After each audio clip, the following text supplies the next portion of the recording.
여러 치료를 받았는데 잘 안 나았던 이유는 이렇게 치료했기 때문입니다. 좁은 방에 사람이 있습니다. 방이 좁다고 해서 반드시 숨이 막히는 건 아니에요. 환기가 잘 되고 공기가 맑으면 좁아도 충분히 지낼 수 있거든요. 그런데 같은 방에 연기가 가득 차면 숨을 쉴 수가 없습니다. 안녕하세요. 튼튼 마디한 의원의 김정명 원장입니다. 지난 시간에 좁아져서 아프다는 설명에 빈틈이 있다는 것을 보여드렸습니다. MRI에서 심하게 좁은데 안 아픈 분이 절반 가까이 되고 같은 환자분인데 어제와 오늘이 다르다고 했는데요. 구조는 그대로인데 통증만 매일 바뀐다면 구조 말고 다른 무언가가 통증을 결정하고 있는 것입니다. 오늘은 그 나머지 절반이 무엇인지 비유 하나로 정리해 드리겠습니다. 이 비유 하나면 협착증 전체가 이해되실 겁니다.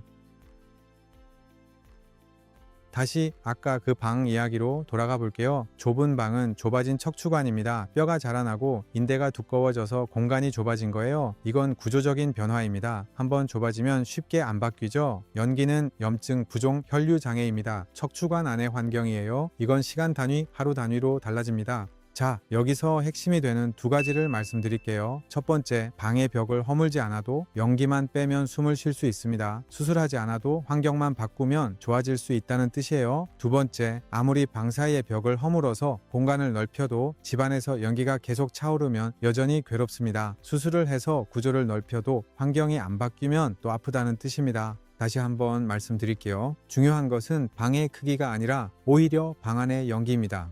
이렇게 보시면 지난 시간에 말씀드린 의문들이 전부 풀립니다. MRI에서 심하게 좁은데 안 아픈 분은 방은 좁지만 연기가 없는 상태입니다. 구조적으로는 좁아져 있지만 환경이 깨끗하니까 증상이 없는 거예요. MRI에서는 별것 아닌데 극심하게 아픈 분은 방은 넓지만 연기가 가득 찬 상태입니다. 구조적으로는 여유가 있는데 환경이 나빠서 아픈 겁니다. MRI를 놓고 보면 비슷하게 좁아진 두 분은 크기가 똑같은 두 방을 생각해 보면 됩니다. 한 방은 공기가 맑고 옆 방은 연기가 가득합니다. 방 크기 즉 척추관이 좁아진 정도는 같아요. 다른 건 딱 하나, 방 안의 환경입니다. 어제는 괜찮았다가 오늘 갑자기 아프신 분은 방의 크기는 그대로인데 연기가 차오른 것입니다. 구조는 하루 만에 안 바뀌거든요. 바뀐 건 내부 환경이에요. 즉 여러 치료를 받았는데 잘 안 나았던 이유는 연기는 안 빼고 경보기만 끄거나 벽만 만지고 있었던 것입니다. 통증약으로 신호를 끈 것, 주사로 좁아진 부위만 건드린 것은 연기 자체를 빼는 치료가 아니었기 때문에 한계가 있었던 거예요. 이렇게 보시면 전부 설명이 되죠. 통증을 결정하는 것은 방의 크기보다는 방 안의 연기인 겁니다.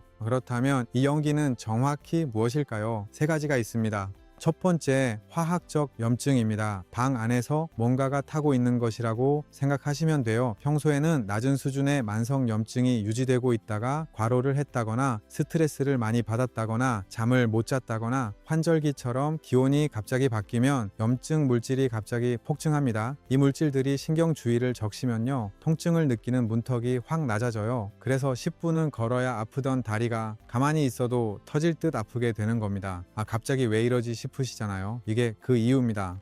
두 번째, 정맥 우혈과 부종입니다. 불이 난 방 안에 물까지 차오르는 것이라고 보시면 됩니다. 좁아진 척추관 안은 압력이 높거든요. 동맥 혈류는 압력이 세서 밀고 들어오는데 압력이 낮은 정맥은 쉽게 눌려요. 정맥이 눌리면 피가 빠져나가지를 못하고 신경이 붓습니다. 부어오른 신경은 좁은 공간에서 더 강하게 눌리고 더 눌리면 더 붓고 악순환이 생기는 거죠. 여기서 중요한 건 부종이 아주 조금만 빠져도 증상이 극적으로 좋아질 수 있습니다. 좁은 공간에서는 아주 작은 부피 변화가 큰 압력 변화를 만들어내거든요. 1mm도 안 되는 차이가 걸을 수 있다 없다를 가를 수도 있어요. 벽을 허물지 않아도 배수만 조금 시켜주면 숨 쉴 수 있는 이유가 바로 이겁니다.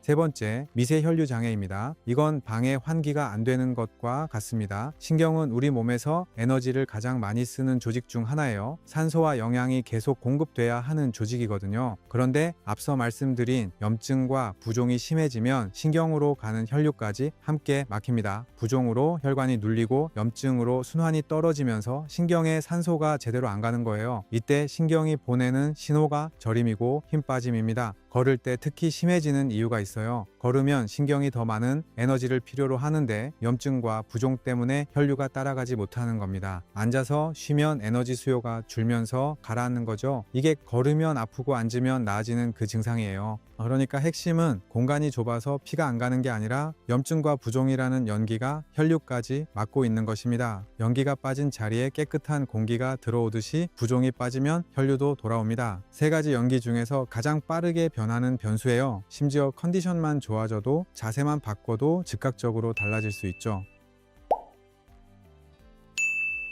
정리하면요, 갑자기 나빠지시는 건 염증이 확 올라가면서 부종이 겹치기 때문이고요. 빠르게 좋아지시는 건 부종이 빠지고 혈류가 돌면서 연기가 거치는 것이고요. 걸으면 아프고 앉으면 나아지시는 건 활동량에 따라 미세 혈류가 실시간으로 달라지기 때문입니다. 자, 여기까지 보시면 이런 생각이 드실 거예요. 연기를 빼면 되는 건 알겠는데 왜 자꾸 차오르는 거야? 맞습니다. 연기를 빼는 것도 중요한데 왜 자꾸 차오르는지를 알아야 합니다. 그 원천은 다음 편에서 자세히 알려드리겠습니다. 지금까지 튼튼마디 한의원의 김정명 원장이었습니다. 다음 편에서 뵙겠습니다. 감사합니다.